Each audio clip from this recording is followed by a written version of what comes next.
اللہ تعالیٰ نے انسان کے لیے دوسرے انسان کو یا کسی جاندار کو آگ کا عذاب دینے سے منع فرمایا ہے. اسی حوالے سے آج کل جو انسیکٹ کلر کا استعمال ہوتا ہے وہ بھی تو الیکٹرک کرنٹ کے ذریعے حشرات الارض کو جلا دیتا ہے. تو پھر آپ کی اکیڈمی میں یہ کیوں استعمال ہو رہا ہے؟ ہماری اکیڈمی میں تو اس لیے استعمال ہو رہا ہے کہ یہاں مکھیاں آ جاتی تھی، کیمرے کے آگے بیٹھ جاتی تھی. اچھا، ہماری اکیڈمی میں استعمال ہونے کا قطعاً مطلب نہیں ہے کہ اس کو قرآن و حدیث کی توثیق حاصل ہو جائے گی، جب تک کہ واقعی توثیق حاصل نہ ہو. اور یہ توثیق حاصل ہے اس کو، اس لیے کہ یہ بات صحیح ہے. صحیح بخاری میں حدیث ہے، نبی صلی اللہ علیہ وآلہ وسلم نے فرمایا کہ اللہ تعالیٰ نے آگ کا عذاب کسی انسان کے لیے حرام کیا ہے کہ وہ کسی دوسرے انسان کو یا کسی جاندار کو دے، کیونکہ آگ کا عذاب دینا یہ اللہ کی خصوصیت ہے. اللہ ہی اپنے بندوں کو آگ میں جلا سکتا ہے، کوئی انسان کسی دوسرے انسان یا کسی جانور کو نہیں جلا سکتا. یہ تو حرام ہے، یہ تو طے ہے. بلکہ یہ حدیث کا جو کانٹیکسٹ ہے بخاری میں وہ یہ ہے کہ حضرت علی رضی اللہ تعالیٰ عنہ نے اپنے دور خلافت میں کچھ زندیق تھے، مرتد، جن کے لیے اسلام میں قتل کی سزا تھی، تو انہوں نے ان کو قتل کرنے کے لیے آگ میں جلایا تھا.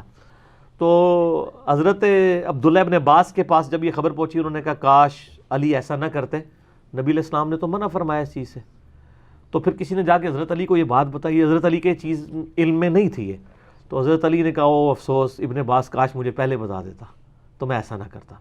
خلیفہ راشد ہو کے بھی فوراً حدیث آنے کی دیر ہے تو اپنی غلطی کو ایڈمٹ کر لینا. تو یہ بالکل منع ہے.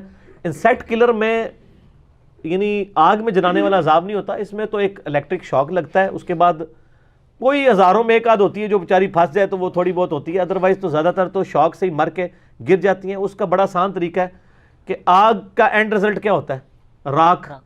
تو اگر اس کی جو نیچے والی ٹرے میں راکھ پڑی ہوئی ہے تو آپ کی بات ٹھیک ہے، اور اگر آپ کو مکھیاں نظر آ رہی ہیں اس میں پڑی ہوئی تو پھر میری بات ٹھیک ہے. تو آپ چیک کر لیں. یا اگلے دن بھی ہمارے ندیم بھائی نے بھی اعتراض کیا تھا، میں کہا جی ٹرے لا کے چیک کر لو، فیتا مار کے چیک کر لو. ٹرے اتاری تو ساری مکھیاں پڑی تھیں، تو اس کا مطلب ہے راکھ نہیں وہ بنی ہوئی، ورنہ تو یہاں سے راکھ ہی ساری نکل رہی ہو، اگر وہ جل کے ہی ہو رہی ہوں.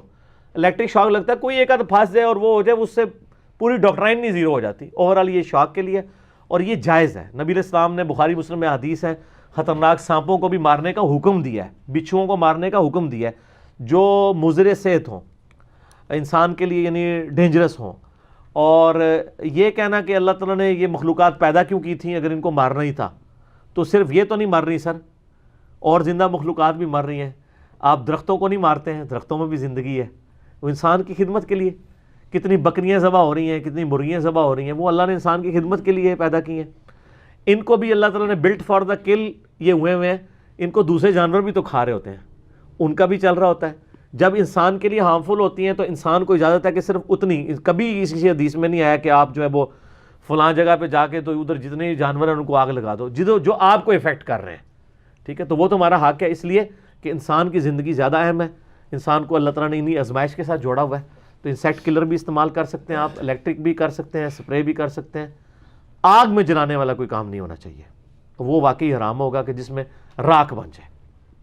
اور میں یہاں ضمناً عرض کر دوں، مجھے تو پتہ چلا ہے کہ باہر کے ملکوں میں ایون جو کرسچنز بھی ہیں وہ بھی اپنی لاشوں کو آگ لگواتے ہیں، کیونکہ وہاں پہ قبر کی جگہ بہت مہنگی ہے.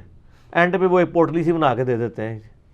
تو حالانکہ وہ آسمانی ادیان میں بلیو کرنے والے ہیں، ان کے دین میں بھی قبریں ہیں، کرسچنز بھی قبریں بناتے ہیں، یہاں پہ بھی گورے قبرستان موجود ہیں. تو یہ بڑا ایک آزمائش بنی ہوئی ہے. اچھا، اس کے بعد میرے پر ایک ٹروتھ ریویل ہوا کہ یہ جو مرتے ہیں باہر کے ملکوں میں، ان کی لاشیں پاکستان کیوں آتی ہیں ہمیں مصیبت ڈالنے کے لیے؟ ایک تو اس لیے آتی ہیں کیونکہ ہم نے جنازے پڑھنے ہوتے ہیں نا، وہ تو خود ادھر ہی رہ جاتے ہیں، ساتھ تو ایک آدھ بندہ ہی آتا ہے، ادھر ہی پورا خاندان آ جاتا ہے کیا افسوس کرنے کے لیے. ٹھیک ہے، لاش بھیج دیتے ہیں پیچھے سنبھالیں، ہم یہاں ان کے جنازے پڑھنے کے لیے بیٹھے ہیں. سر بیٹھے ہیں، پڑھیں گے، آندھا بھی پڑھیں گے. ٹھیک ہے، ایک قرات کا اجر ہے، بخاری مسلم میں آتا ہے، جنازہ پڑھو اور دفنانے تک جاؤ، 2 قرات احد پہاڑ کے برابر اجر ہے، وہ ہم کریں گے. لیکن مجھے بعد میں چلا اچھا وہ قبریں مہنگی ہیں جناب، اور بہانے بنائے ہوئے ہیں جی وہ اصلی جو کافروں کے قبرستان ہوتے ہیں. یہ تو کوئی تفریق ہی نہیں اسلام میں. یہ آپ کو کس نے کہانی کروا دی ہے؟ صحابہ کرام کی جو بقیہ حرکت میں قبریں ہیں، منافقین کی قبریں بھی ادھر ہی ہیں. اسلام میں تو کہیں نہیں ہے یہ آپ نے کافروں اور مسلمانوں کا قبرستان الگ کر دینا ہے. وہ قبرستان تو صرف عبرت کے لیے ہے نا، یہ تختیاں لگانا، آیتیں لکھنا، یہ تو آپ نے کہانیاں بنائی ہوئی ہیں نا، اس لیے علیحدہ ہو جاتا ہے. نہ تختی ہو نہ آیت ہو اور قبر ہو ایک بالش وہ بھی کچی، تو کیا انٹرسٹ کسی کو کسی قبر کے ساتھ رہ جائے گا؟ ٹھیک ہے نا. اسلام آباد میں اس وقت بھی یعنی کافی مہنگی ہے قبر. جو وہاں کے سٹیزن ہیں ان کو تو مل جاتی ہے, باہر کے لوگوں کے لیے تو بڑی مصیبت کھڑی ہو جاتی ہے. تو یہ میں نے ضمناً ایک مسئلہ عرض کر دیا کہ یہ قبرستان کے پیسے بچانے کے لیے جنازے یہاں پہ آتے ہیں. یہ نہیں ہوتا کہ ان کو اپنی مٹی سے بڑا پیار ہوتا ہے, وہ پیار تو ہمیں اتنا ہی پتہ ہے کہ انہوں نے کبھی مڑ کے پیچھے دیکھا نہیں ہوتا کسی کو, اور وہیں پہ وہ مر جاتے ہیں. سوائے وہ لوگ جو وہاں بیٹھ کے ریمیٹنس بھیج رہے ہیں, وہ تو پاکستان کے سمجھ لیں آپ صحیح محب الوطن پاکستانی ہیں جن کے اوپر پاکستان کی معیشت چل رہی ہے. اگر وہ ڈالرز اور پاؤنڈز وہاں سے نہ بھیجیں, ہماری تو اکانومی اب جو تباہی کے دہانے کے اوپر ہے. یہاں پہ آپ کو جتنا کاروبار زندگی, ہمارے جہلم شہر میں کوئی انڈسٹری نہیں سر, لیکن جہلم کے بازار دیکھیں, ایک ایک دکان بھی ایسی ہے جس میں ملینز کا بزنس روز کا ہو رہا ہے, اور وہ اس پیسے پہ ہو رہا ہے جو وہاں پہ بیٹھے ہوئے پاکستانی انگلینڈ سے بھیج رہے ہیں, کیونکہ وہ پیسے یہاں بھیجتے ہیں تو یہاں پہ لوگ بیٹھ کے جو ہے وہ خریداری کرتے ہیں نا. ادھر کے لوگوں کے پاس تو پیسے آئی کوئی نہیں ہے. اور میں عثمان بھائی کو اگلے دن کہہ رہا تھا کہ یار وہ بیچارے وہاں پہ روٹیاں رات کی گرم کر کے کھا رہے ہوتے ہیں, اور ادھر جو ان کے چھوٹے بھائی ہیں بڑے بھائی ہیں روزانہ کڑھائی بنا کے کھا رہے ہوتے ہیں. قسمت کی گال ہے نا جناب, ٹھیک ہے. بلکہ میں وہ پچھلے رمضان میں نا تراویح کے بعد نا میں وہ ایک گولا کھانے کے لیے, برفانی گولا ہوتا ہے نا, میں کھانے کے لیے نا وہ ایک ریڈی پہ جاتا ہوں. بڑا اس نے صاف ستھرا بنایا ہوتا ہے, چینی استعمال کرتا ہے, سکرین نہیں استعمال کرتا نا.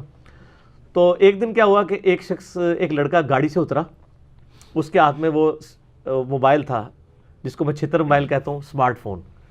اس نے اس کے اوپر نا وہ لائیو ویڈیو کانفرنسنگ آن کی ہوئی تھی, ٹھیک ہے, اور وہ اپنے کسی دوست سے نا بات کر رہا تھا وہاں پہ نا. اچھا وہ نا اس کو کہتا ہے کہ تو نا ذرا بادام والا بھی گولا بنا, فلانا بنا. ادھر چپسوں والے کو بھی اس نے آرڈر دیا, اور پوری اس نے پلیٹیں سر. اس نے اس کی ادھر کیمرہ کہتا ہے اے دیکھ تو اتنے میں سکیاں سڑیاں کھا رہا ہے, ویکھنا پھر کیوں گیا سے اتنے, اے دیکھ میں تیرے سامنے ہوں کھاواں گا, ٹھیک ہے, اے میں گولا کھان لگاؤں, اے میں چپس کھان لگاؤں, اے میں گول گپے کھان لگاؤں, ٹھیک ہے. وہ تو بیچارے ادھر جس طرح کی زندگی گزار رہے ہیں آپ کو پتہ ہے. تو انسان اپنی قسمت کا رزق کھاتا ہے جی, یہ حقیقت بات ہے. وہاں پہ ڈب روٹیاں کھاتے رہتے ہیں, یہاں پہ لوگ کڑھائیاں بنوا کے کھا رہے ہوتے ہیں, کباب کھا رہے ہوتے ہیں جناب, کبھی ادھر کبھی ہوٹلنگ کر رہے ہوتے ہیں. تو یہ ریمیٹنس کی وجہ سے چل رہا ہے. تو یہ جو لوگ کر رہے ہیں وہ تو ٹھیک ہے, باقی وہ واقعی محب الوطن ہے. اور باقی جنہوں نے کبھی مڑ کے نہیں دیکھا, وہیں پہ گوروں کی چاکری کی ہے, انہی کو ٹیکسز دیتے ہیں, پیچھے پاکستان کی خیر خبر کوئی نہیں لی ہے, تو ظاہر ہے کہ ان کے پھر جنازے ادھر ہی دفنائیں سر. پیسے جن کو دیے ہیں انہی سے جگہ بھی لیں, وہیں پہ دفنائیں. باقی یہاں پہ دفن ہونے سے کچھ نہیں ہونا. آپ مدینہ شریف بقیہ غرقت میں بھی دفن ہو جائیں نا, تب بھی اپنے اعمال کے مطابق اٹھایا جانا ہے, ٹھیک ہے. لوگ کہتے ہیں جی اپنی زمین مل گئی ہے, کوئی کہتا ہے جی وہ جناب جتھے دی مٹی سی ہوتے ہی آگے. وہ جتھے بھی آئے سر, مٹی جنت ہی ہونی چاہیے کہ جنت ہی پہنچے, ٹھیک ہے نا جی. جو حضرت ابوبکر صدیق کے بارے میں نے بتایا, بخاری میں حدیث ہے, بڑی لمبی حدیث ہے, اس میں الفاظ بھی ہیں کہ مجھے لادہ سے کفن نہ دینا, کیونکہ یہ تو گل سڑ کے ہڈیوں اور پیپ کا ہی حصہ بننا ہے, یہ تو زندہ بندے کی ضرورت ہے. اللہ تعالیٰ جنتی کفن دے دیتا ہے جو جنتی لوگ ہوتے ہیں ان کو. تو باقی یہ ہمارا جو جسم ہے اور یہ ہماری جو یہ کفن ہے, اس کی کیا امپورٹنس ہے؟ اصل میں تو وہ ہے جو مرنے کے بعد اس کے ساتھ ہونے والی ہے. ٹھیک ہوگا.